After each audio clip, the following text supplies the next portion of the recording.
RJ the raccoon was hungry. He wanted some food, and he wanted it now.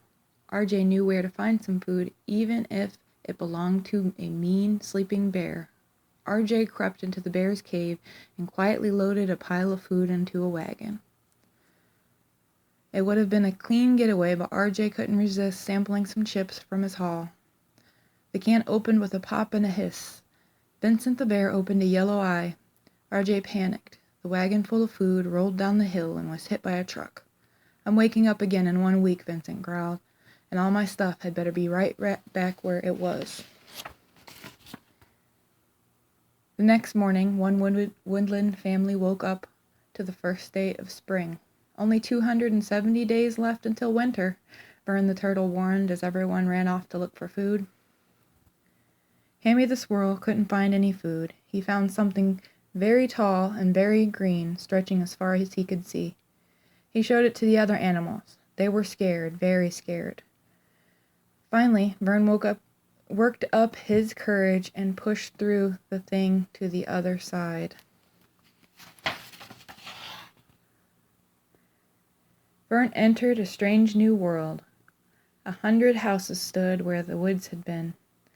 As Vern explored, he discovered frog-shaped water sprinklers, sharp barbecue tools, and a writhing garden hose that flung him over a fence, where he plopped into a toy SUV.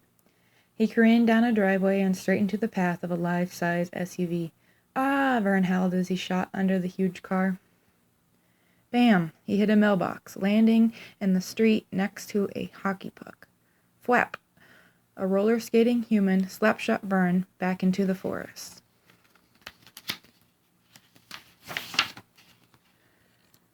Vern told the animals that humans and houses had taken away half of the forest. The animal family worried how they would gather enough food for the winter. RJ had been watching the animals from a nearby tree. Their troubles gave him an idea about how to repay Vincent. He popped down and told the animals that the big screen was called a hedge, and that on the other side they would find lots of food that they could store for winter, like chips. The animal ate nacho chips. They loved the cheesy goodness. RJ took the animals through the hedge that night. "Welcome to suburbia," he cried. Everywhere the animals looked, humans were eating, and the stuff they didn't eat, they put in gleaming silver cans just for us, RJ said triumphantly. "Dig in."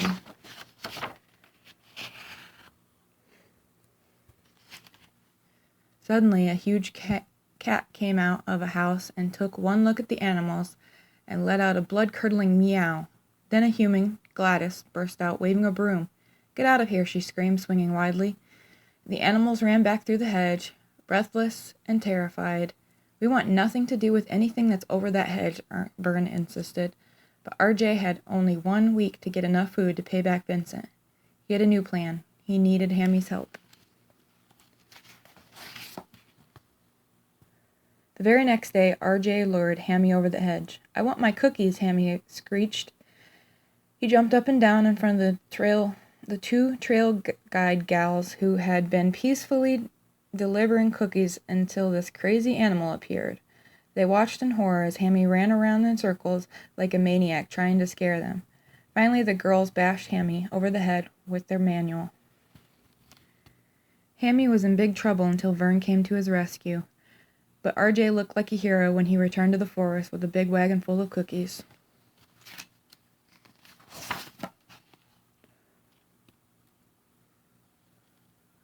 The heist continued as the animals took food, toys, and games from the humans. Everyone was having fun except for Vern. He didn't trust RJ. Then one day, Vern heard the sound of screeching tires. He raced to the road. Ozzy Possum was lying dead on the pavement. It was just a trick so the animals could steal a blue cooler that RJ secretly needed for Vincent. Gladys was fed up. She called an exterminator, Dwayne LaFontaine, who immediately set up an enormous system of animal traps. Vern knew that as long as the animals and RJ took food from the humans, they would never be safe. RJ knew it, too, and tried not to care.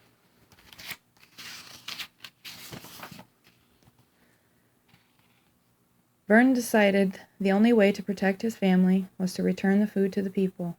RJ was determined to stop him. He had only a few days to bring the wagon full of food to Vincent. The two began pushing and pulling at the wagon. "Play, play, play," said Nugent the dog, who had been chained in the backyard.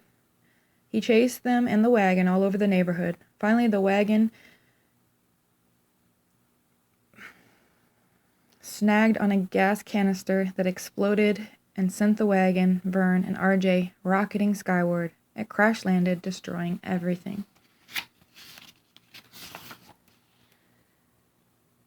The rest of the animals blamed Vern for the lost food and sided with RJ. "You're taking advantage of them," Vern yelled at RJ, "because they're too stupid and naive to know any better." As soon as he said it, he wasn't sorry. Vern didn't mean to hurt his animal family. Animals stared at Vern. Then they turned and walked away slowly.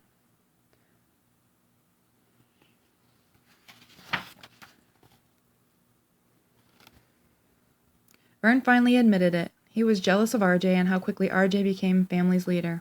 He and RJ had a long talk. They agreed to work together to get the food back so the animals would have plenty to eat in the winter. The animals planned their biggest heist yet. They had to get inside Gladys's house, but they needed the cat's collar because it opened the automatic door like a key. "Stella, you will get that cat to give you his collar by using—" "My stink," said Stella. "No, your feminine charms," RJ corrected. It was an extreme makeover time for Stella.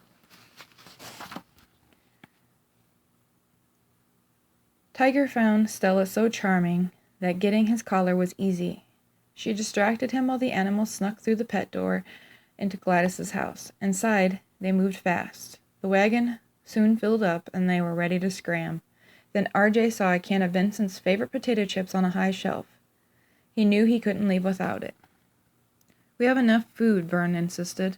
"Hey, listen, I gotta deliver these chips to a homicidal bear," RJ snapped. Finally, Vern understood what RJ was really up to, but there was no time to fight. Gladys had seen the animals, and she had called Dwayne.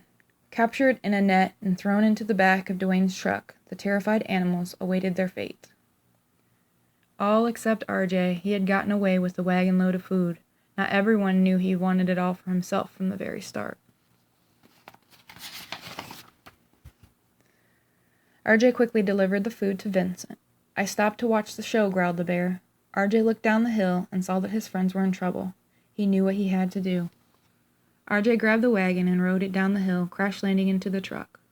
Dwayne was knocked out. Vern ended up in the driver's seat, but he had no idea what to do.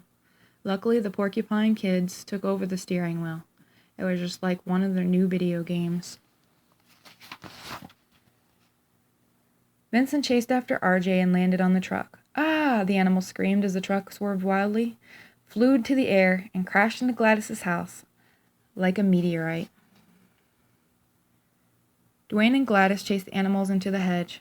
Vincent grabbed at them from the forest side of the hedge. They were trapped. It was time for action. It was Hammy time.